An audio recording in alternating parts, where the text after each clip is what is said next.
ప్రార్థనా ఫలితము అనే కార్యక్రమాన్ని వీక్షిస్తున్న మీ అందరికీ ప్రభు పేరిట వందనాలు. 118వ కీర్తన 22వ వచనంలో భక్తుడైన దావీదు గారు చెప్తారు, నిషేధించిన రాయి మూలకు తలరాయి అయ్యను అని చెప్తాడు. ప్రభునందు ప్రియులారా, ఈరోజు నీ జీవితంలో ఎవరు నిషేధించారో, ఎవరు నిన్ను నిందించారో, ఒకవేళ ఎవరు నిన్ను చిన్నచూపు చూశారో వారందరి మధ్యలోనే నిన్ను మూలకు తలరాయిగా ఉన్నతమైన స్థితిలో ప్రభుని పెట్టబోతున్నాడు. ఈ యథార్థ సంఘటన ఒకసారి మీకు తెలియాలని మాట్లాడుతున్నాను. ఒక భక్తుడు తాను ఒక పని ముగించుకొని ఇంటికి వస్తూ ఉన్నాడు. తన యజమాని దగ్గర ఆ రోజు కూలి తీసుకుని వస్తూ ఉన్నాడు. అలా వస్తున్న సమయంలో మధ్యలో ఒక సువార్త కూటం జరుగుతూ ఉంది. దైవజనుడు దేవుని వాక్యాన్ని బోధిస్తూ ఉన్నాడు. సరే, కొంతసేపు దేవుడి మాటలు విని వెళ్దామని ఆ మీటింగ్లో ఈ భక్తుడు నిలబడి ఉన్నాడు. కొంతసేపు అయిన తర్వాత ఆ వాక్యం అందిస్తున్న దైవజనుడు పిలిచి మైకులో ఒక అనౌన్స్ చేశాడు. నా దగ్గర ఒక 500 రూపాయల నోట్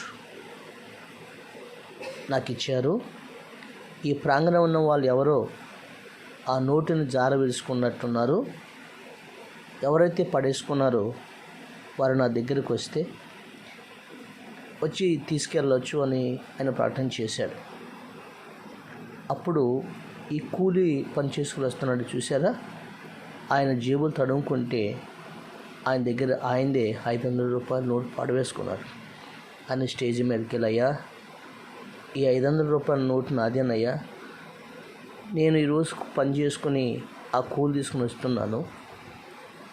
కొంచెంసేపు దేవుని వాక్యం మీద నిలబడ్డాను. ఈలోపు నేను ఆదమర్శ ఆ డబ్బులు పోగొట్టుకున్నానయ్యా అని అడిగాను. సరే, నీకు ఇస్తాను కానీ అని 500 రూపాయల నోట్ని చేతితో నలిపేశాడు. ఇప్పుడు నీకు కావాలా అని అడిగాడు.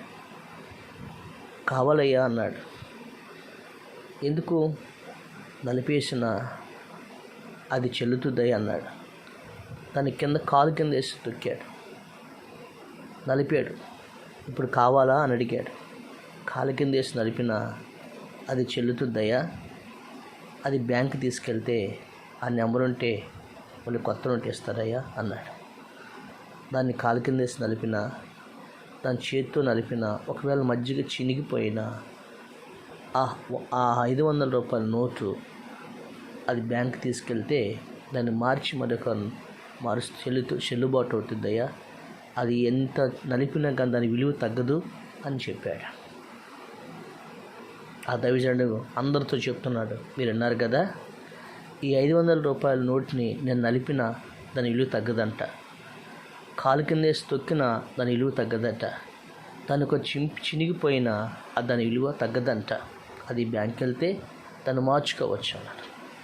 ఈ 500 రూపాయలకి ఎంత చేసిన దాని విలువ ఎలా తగ్గదో, ఈరోజు నేను ఎవరైనా నిందించిన, ఒకవేళ చిన్న చూపు చూసిన, ఒకవేళ మిమ్మల్ని ఎవరిని తీసివేసిన, ఈ బతుకంతా నిన్ను హేళన చేసిన, దేవుని కలిగి ఉన్నావంటే నీ విలువ ఎప్పటికీ తగ్గదు. ఒకవేళ మనుషులు నీ విలువ లేని వారుగా చూడొచ్చు, కానీ నీ విలువ ఎప్పటికి కూడా తగ్గదు.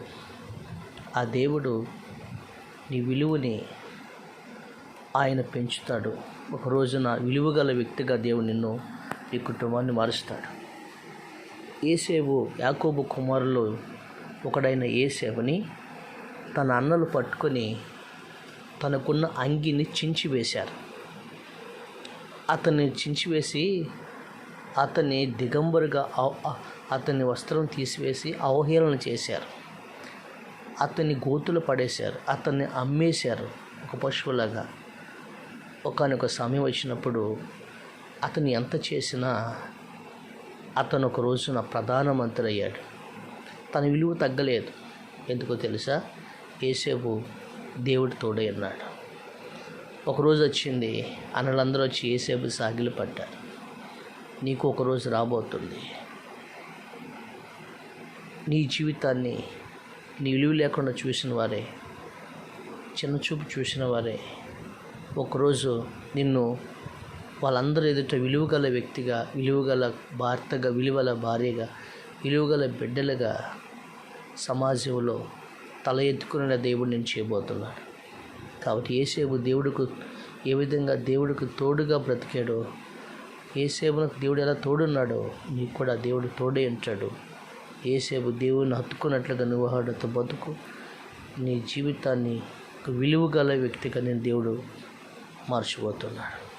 ఆమె స్తోత్రం యేసయ్యా. ఈరోజు ఈ వాక్యం విన్న బిడ్డలందరినీ ఎవరైతే చిన్నబుచ్చుకుంటున్నారో నాయనా, ఇరువులేని వారని ప్రభువా నిందించబడి ఉన్నారో వారందరి జీవితాలు యేసేపునకు తోడైనట్లు నీ బిడ్డలకు మీరు తోడైండి. ఒకరోజు వాళ్ళకి వస్తుంది, అనేకులు ఎదుట విలువ కలిగిన బిడ్డలుగా, కుటుంబంగా మీరు పెట్టబోతున్నందుకు స్తుతులు చెల్లిస్తూ యేసేపునకు తోడైనట్లు ఈ బిడ్డలు కూడా తోడైన తీసివేసిన రాయి మూలకు తలరాయి అని చెప్పినట్లుగా దీవించమని యేసు నామమున చున్నాము తండ్రి. ఆమేన్.